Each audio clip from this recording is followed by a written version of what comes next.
Hi friends, அனைவருக்கும் வணக்கம். இந்த கரூரில் நடந்த இஷ்யூ பற்றி தான் பார்க்க போகிறோம். அதுக்கு முன்னாடி இன்னொரு என்ன விஷயம் அப்படின்னு பார்த்தீங்கன்னா கிட்டத்தட்ட இன்னைக்கு வரைக்கும், அதாவது 27ஆம் தேதி நடந்த சம்பவம் இன்னைக்கு தேதி பார்த்தீங்கன்னா 30 ஆயிடுச்சு. 3 நாளுக்கு முன்னாடி அதாவது கரூரில் கிட்டத்தட்ட ஒரு ஸ்பாட்டில் ஒரு 39 பேர் இறந்துட்டாங்க. அதுக்கப்புறம் பார்த்தீங்கன்னா ஒரு 2 பேர் இறந்துட்டாங்க அப்படின்றது தெரிய வந்துச்சு நியூஸில். கிட்டத்தட்ட 41 பேர் பலியாகிட்டாங்க. என்ன அப்படின்னு பார்த்தீங்கன்னா, விஜய் நடத்திய பிரச்சார கூட்டத்தில் தமிழ்நாடு மட்டுமல்ல உலகமெங்குமே இது கொஞ்சம் பேசக்கூடிய ஒரு நிகழ்வாக மாறிடுச்சு.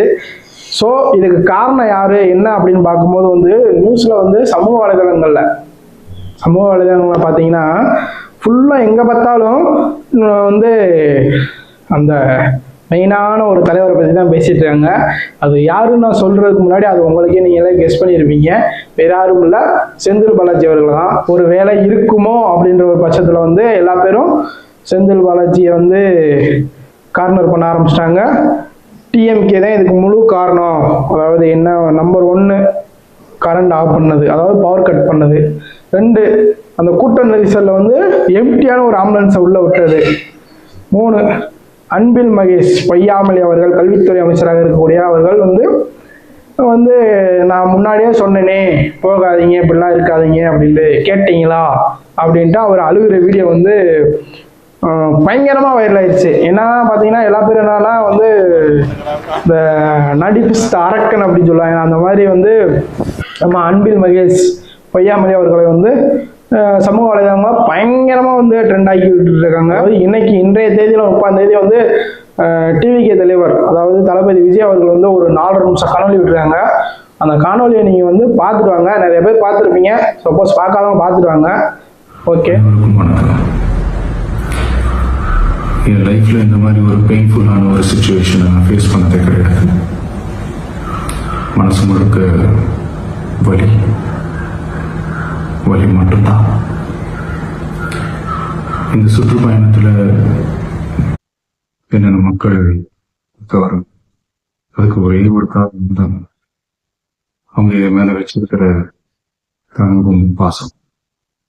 அந்த அன்புக்கும் பாசத்துக்கும் நான் எப்பவும் கடமைப்பட்டேன். அதனாலதான் இந்த சுற்றுப்பயணத்துல மற்ற எல்லா விஷயங்களையும் தாண்டி மக்களுடைய அதில் எந்த காம்ப்ரமைஸும் பண்ணிடக்கூடாதுன்றதுக்காக தான் அது என் மனசுல ரொம்ப ஆழமா இந்த எண்ணம். அதனால இந்த அரசியல் காரணங்கள் எல்லாத்தையும் தவிர்த்து ஒதுக்கி வச்சு மக்களோட சேஃப்டி மட்டும் வச்சுக்கிட்டு அதுக்கான இடங்களை சூஸ் பண்ணுறது, அதுக்கான இடங்களை பார்த்து ப்ரொவிஷன் போலீஸ் டிபார்ட்மெண்ட்ல அதை ரிக்வெஸ்ட் பண்ணி கேட்போம். ஆனா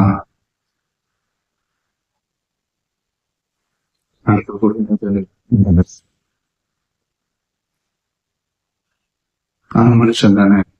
அந்த நேரத்துல அத்தனை பேர் பாதிக்கப்பட்டிருக்கும் போது எப்படி அந்த ஊரை விட்டுட்டு என்னால கிளம்பி வாங்க, நான் திரும்ப போகணும் இருந்துச்சுன்னா அது ஒரு காரணம் காட்டி அங்க வேற சில பதட்டமான சுச்சுவேஷன்ஸ், வேற சில சம்பவங்கள் அந்த மாதிரி எதுவும் நடந்துடக்கூடாதுன்றதுக்காக தான் நாங்கள் அவாய்ட் பண்ணோம்.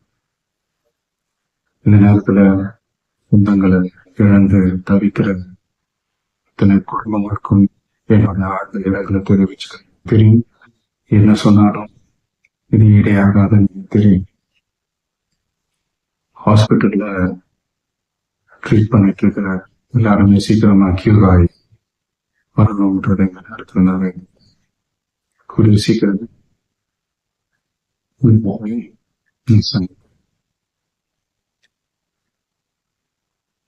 இந்த நேரத்துல எங்களுடைய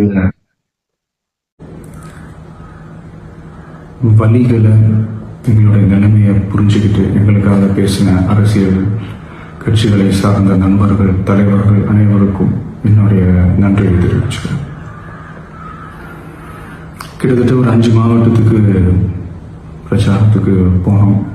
இந்த மாதிரி எதுவுமே நடக்கலாம். ஆனால் கரூர்ல மட்டும் ஏன் எப்படி நடக்குது, எப்படி நடக்குது? மக்களுக்கு எல்லா உண்மையும் தெரியும். மக்கள் எல்லாத்தையும் பார்த்துக்கிட்டு இருக்கிறாங்க. கரூரை சேர்ந்த அந்த மக்கள் அந்த உண்மையெல்லாம் வெளியில் சொல்லும்போது எனக்கு கடவுளே நேரில் வந்து இறங்கி அந்த உண்மைகள்லாம் சொல்கிற மாதிரி எனக்கு தோணுச்சு. சீக்கிரமே எல்லா உண்மைகளும் வெளியில் வரும்.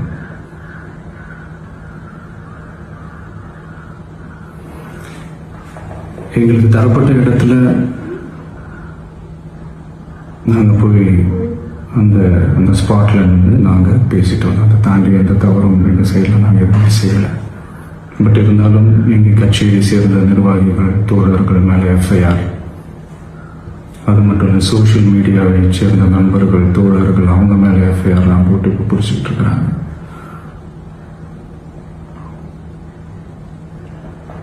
சிஎம் சார், உங்களுக்கு ஏதாவது இந்த பழி வாங்கணும் அப்படின்ற எண்ணம் ஏதாவது இருந்துச்சுன்னா என்ன வேணாலும் பண்ணுங்க.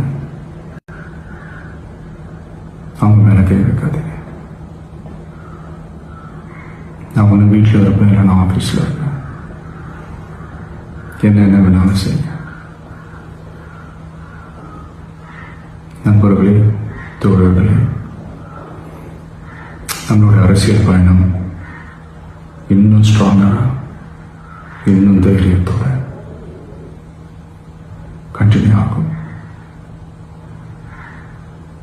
தேங்க்யூ. அதாவது ஒரு விஷயத்த நல்லா டீப்பை யோசிச்சு பார்த்தோம்னா இப்படி இல்லாமல் நடக்குது அப்படின்ட்டு நம்ம வந்து யோசிக்க தோணுது. ஆனால் அதை பற்றி நம்ம டீட்டெயிலாக பேசணும்னா இது நம்ம பேசி இதனால நமக்கு எதுவும் பிரச்சனை வந்துருமா அப்படின்னு சொல்லிட்டு தான் நிறைய பேர் என்ன பண்ணாங்க, அதை பேசாமே நிறைய சைலண்ட் ஆகிட்டாங்க.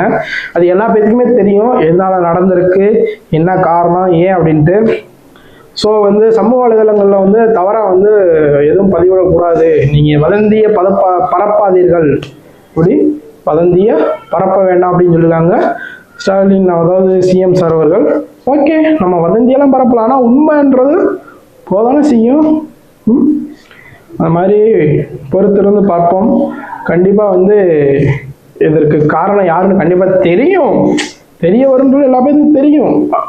ஒரு காமன் பீப்புளுக்கு வந்து இந்த மாதிரி விஷயங்கள்லாம் தெரியும், இது யார் பண்ணியிருப்பா, எதனால நடந்திருக்கு அப்படின்ட்டு. ஆனால் இருந்தாலும் ஆதாரம் என்று ஒன்று இல்லை என்றால் ஒன்றுமே பண்ண முடியாது அப்படின்ற காரணத்தினால ஸோ அப்படியே போயிட்டுருக்கோம். பார்ப்போம். இன்னும் இந்த தமிழகத்தில் இதான் வந்து அரசியல் வரலாற்றில் முதல் முறையாக அப்படின்ற மாதிரி நடக்கட்டும். பி கேர்ஃபுல், பார்த்துருங்க, விழித்திருங்கள், ரொம்ப முழித்திருங்கள். இது உங்களோட எதிர்காலம் வந்து நீங்கள் தான் சூஸ் பண்ணணும். பார்க்கலாம் அடுத்த வீடியோ.